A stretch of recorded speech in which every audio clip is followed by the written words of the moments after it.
1,034 hours, Philippine Sea, latitude 18 degrees 52 minutes north, longitude 127 degrees 14 minutes east. The sky at 22,000 feet is a hard, brilliant blue. The kind of clarity that the Western Pacific delivers in the dry season, visibility unlimited in every direction, the ocean below a deep indigo broken only by the occasional white scar of a ship's wake far below. There are no clouds between the horizon and the stratosphere. There is nothing to hide behind up here. There is nothing to obscure the sensors, nothing to degrade the radar coverage, nothing between the aircraft operating in this airspace and the surveillance architecture that watches every square mile of it from multiple angles simultaneously. This should have been a deterrent. It was not.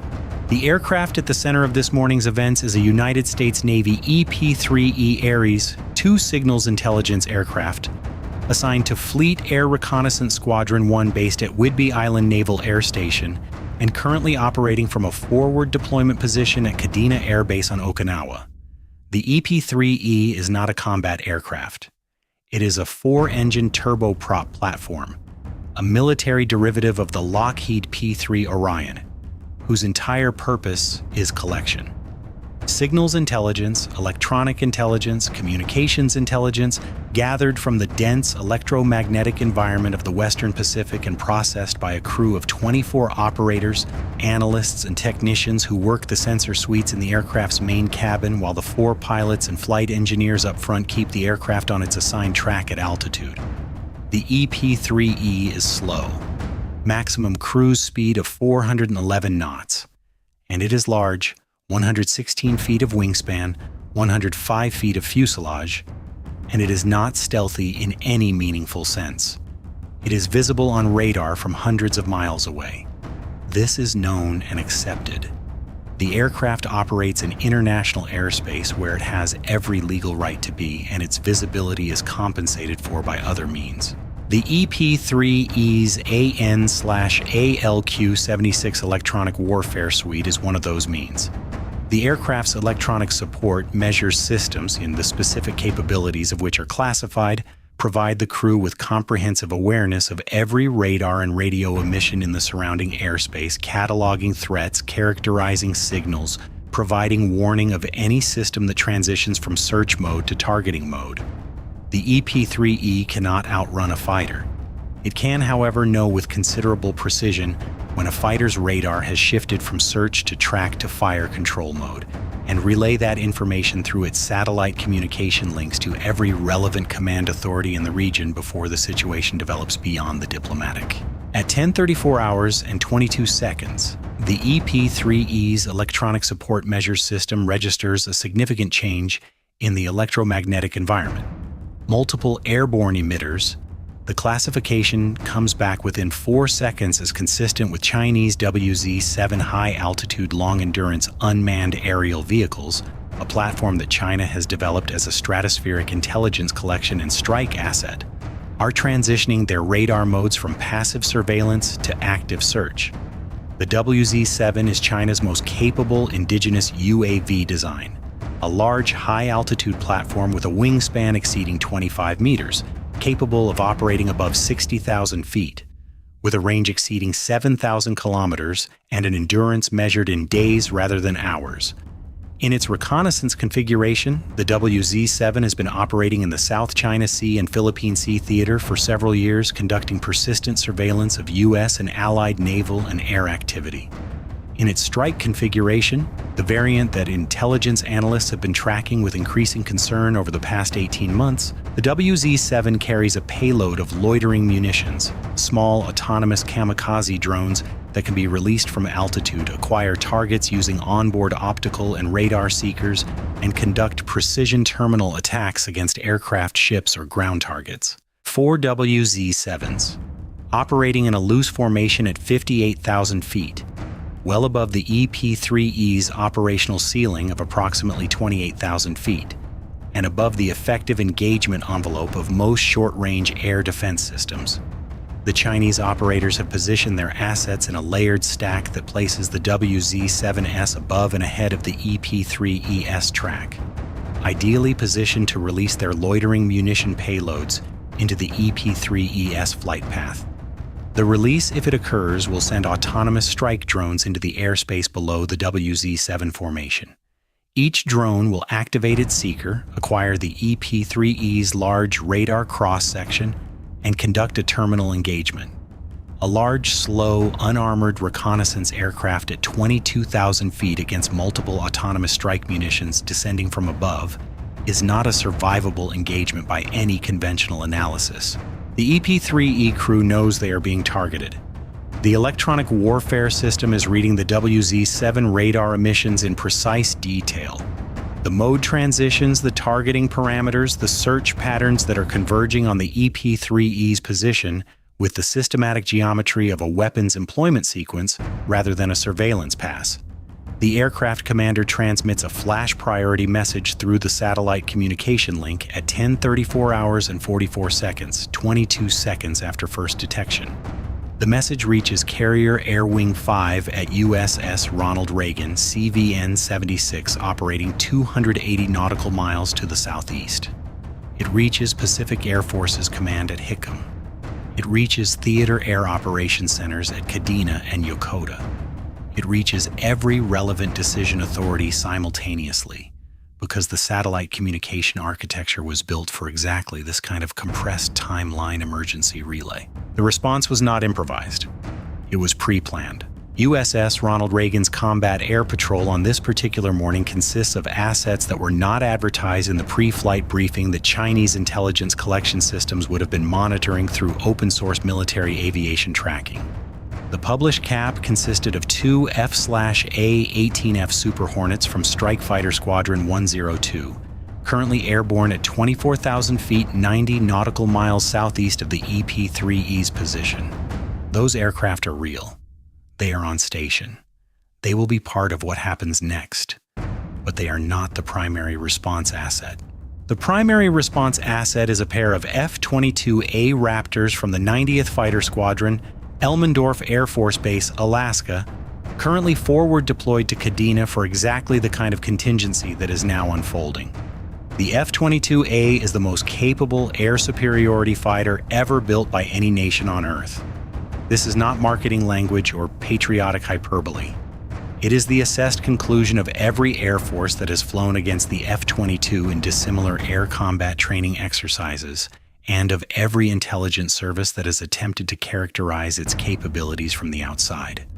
The Raptor combines fifth-generation stealth with super cruise capability, the ability to sustain supersonic flight without afterburner, with AN/APG-77 AESA radar, and the most sophisticated electronic warfare suite integrated into any fighter airframe. The F-22's radar cross-section in its most threatening aspect is approximately 0.0001 square meters, roughly equivalent to a steel marble. The WZ-7's own onboard sensors cannot detect it. The loitering munitions the WZ-7 would release cannot be programmed to home on it. The F-22 exists in this airspace as a tactical fact that the Chinese operators are entirely unaware of until it chooses to reveal itself. The 2 F-22As were airborne from Kadena at 10:21 hours, 13 minutes before the WZ-7 radar transition that triggered the EP-3E's emergency alert. They launched on a classified tasking order generated by Theater Air Operations when the WZ-7 formation's behavior, observed through a constellation of surveillance assets including an E-3C Sentry AWACS orbiting at 30,000 feet 180 nautical miles east, and a reconnaissance satellite pass over the Philippine Sea at 10:09 hours, began exhibiting characteristics consistent with a pre-attack positioning sequence rather than standard surveillance operations. The decision to launch the F-22s was made before the WZ-7s activated their targeting radars. The response was already inbound when the threat materialized. At 1,036 hours and 14 seconds, the lead F-22A activates its AN/APG-77 radar in low probability-of-intercept mode, a sophisticated waveform that provides the pilot with a precise tracking solution on all 4 WZ-7 contacts while generating a radar emission that the WZ-7's own radar warning receivers cannot reliably detect or characterize as a fire control threat. The WZ-7 operators, monitoring their aircraft systems from a ground control station somewhere in China, receive no warning that they are being tracked by a fifth-generation fighter. Their situational awareness extends to what their own onboard sensors show them. The EP-3E below, large and slow and apparently alone. They do not see the two steel marbles closing from the east at Mach 1.6 in supercruise. The AIM-120D AMRAAM is the weapon of choice for this engagement. The advanced medium-range air-to-air missile D variant carries a two-way data link that allows the launching aircraft to provide updated targeting information throughout the missile's flight and enables the weapon to engage targets beyond the radar horizon using off-board cueing data. Against a large, slow, high-altitude unmanned platform with a significant radar cross-section and no electronic countermeasures capability beyond passive radar warning receivers, the AIM-120D's engagement geometry is essentially a solved problem. The WZ-7 is large. Its 25-meter wingspan generates a substantial radar return. It is slow at its operational altitude, approximately 280 knots at 58,000 feet, where the thin air limits its maneuverability. It cannot jink. It cannot deploy chaff or flares. It cannot accelerate to defeat a closing missile. It is a surveillance and strike platform optimized for persistence and payload capacity, not for surviving an engagement with a fifth-generation fighter. The lead F-22A fires at 1,036 hours and 51 seconds, one AIM-120D from the internal weapons bay. The bay doors open for the 1.2 seconds required to eject the missile and snap shut again, the entire sequence reducing the Raptor's radar cross-section exposure to a minimum. The missile climbs toward 58,000 feet on its motor, the F-22A providing updated WZ-7 track data through the two-way data link. The second F-22A fires at 1,037 hours and 02 seconds, targeting the second WZ-7 in the formation. Both missiles are in the air simultaneously, climbing toward targets whose operators are still unaware that anything has changed in the airspace below them. The WZ-7 radar warning receivers register the AIM-120D's active seeker at 1,037 hours and 39 seconds. When the missiles are in terminal homing phase, approximately 8 nautical miles from their targets and closing at a combined velocity that leaves less than 22 seconds before intercept. 22 seconds is not enough time for a ground control station operator, receiving the warning from a satellite relayed control link with inherent communication latency to generate and uplink a meaningful evasive maneuver command. The WZ-7s begin a shallow bank away from the incoming missiles, the maximum maneuvering the platform's aerodynamic support at 58,000 feet in thin air, and it is not sufficient. WZ-7 Contact 1, rendered inoperable at 1,038 hours and 1 second. Altitude 58,200 feet. The AIM-120D's continuous rod warhead detonates within lethal fragmentation radius of the aircraft's fuselage. The WZ-7 structure fails. The platform and its onboard systems the surveillance sensors, the loitering munition payload, the classified electronics package, begin a long, tumbling descent through 58,000 feet of atmosphere toward the Philippine Sea far below. WZ-7 Contact 2, rendered inoperable at 1,038 hours and 7 seconds, 6 seconds between intercepts. Both missiles found their targets. Neither WZ-7 released its loitering munition payload.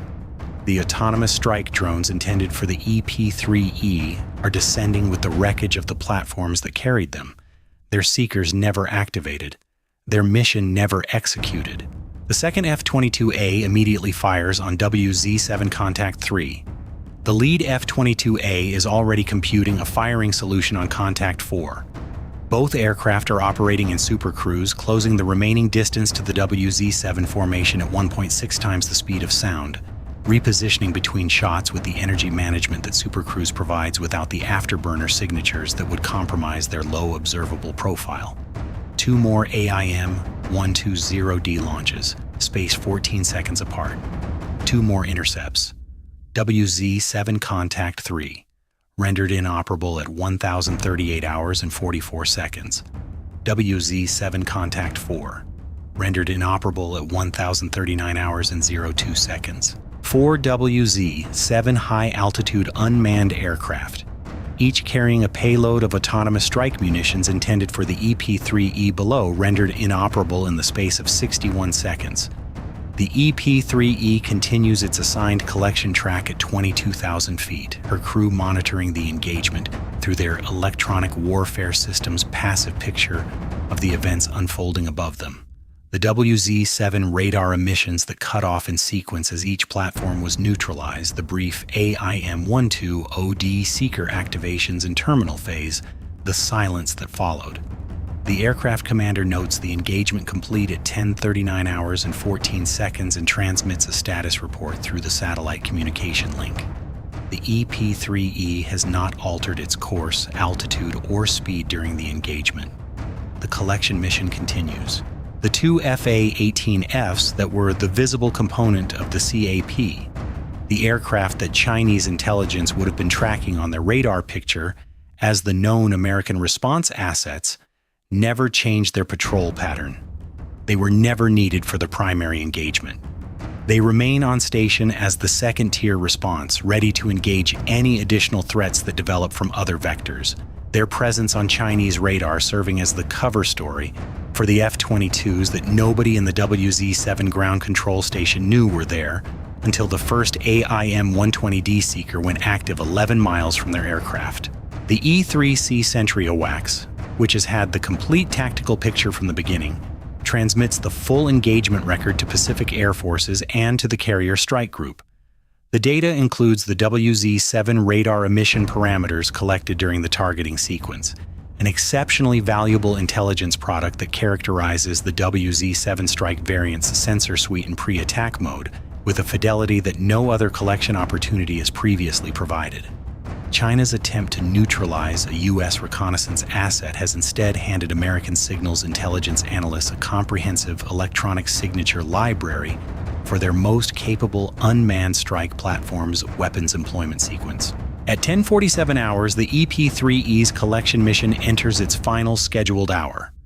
The crew continues their work.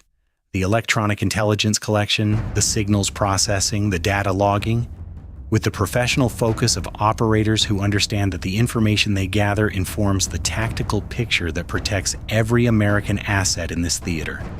Below the aircraft, the Philippine Sea is empty of surface traffic in this sector.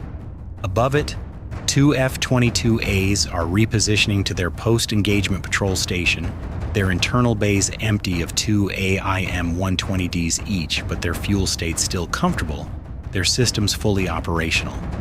The Raptors will recover to Kadena, rearm, and be available for the next tasking within 3 hours. In Beijing, the ground control station operators who lost 4 WZ-7s in 61 seconds are filing incident reports that will travel up a chain of command in which no one is going to be satisfied with the answers. The WZ-7 program represents years of development and significant investment. 4 platforms rendered inoperable in a single engagement by weapons the operators never detected approaching, fired from a platform their sensors never registered, is not a result that validates the operational concept the strike mission was built around. The concept assumed that 4 WZ-7s at 58,000 feet, releasing autonomous loitering munitions into the airspace below, would present a threat geometry that American air defenses could not address quickly enough to protect the EP-3E. The concept did not account for F-22, is on pre-planned alert, tasked before the WZ-7S activated their targeting radars, already supersonic and inbound when the threat became apparent. The concept did not account for the F-22A because the F-22A does not appear on the radar picture that Chinese surveillance assets are monitoring. It does not appear because its radar cross-section is approximately 0.0001 square meters. The WZ-7's own sensors could not track it. The surface ships that China operates in the Philippine Sea could not track it. The ground-based radar network that monitors the region's airspace could not provide reliable track data on it. The F-22A was there, it was watching, and it fired when the tactical situation required it. And the first indication the WZ-7 operators had that an F-22A was in the area was the moment their aircraft's radar warning receivers registered an AIM-120D seeker 11 miles out, with 22 seconds to intercept. 22 seconds. That is the entire window between detection and terminal engagement that the world's most capable high-altitude unmanned strike platform had against the world's most capable air superiority fighter. It was not enough. It was never going to be enough. The F-22A was designed specifically to present exactly this kind of engagement.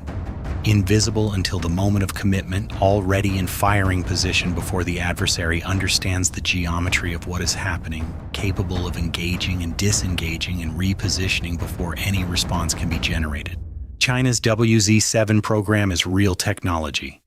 Its persistence capability, its altitude ceiling, its loitering munition payload, all of it represents genuine engineering achievement.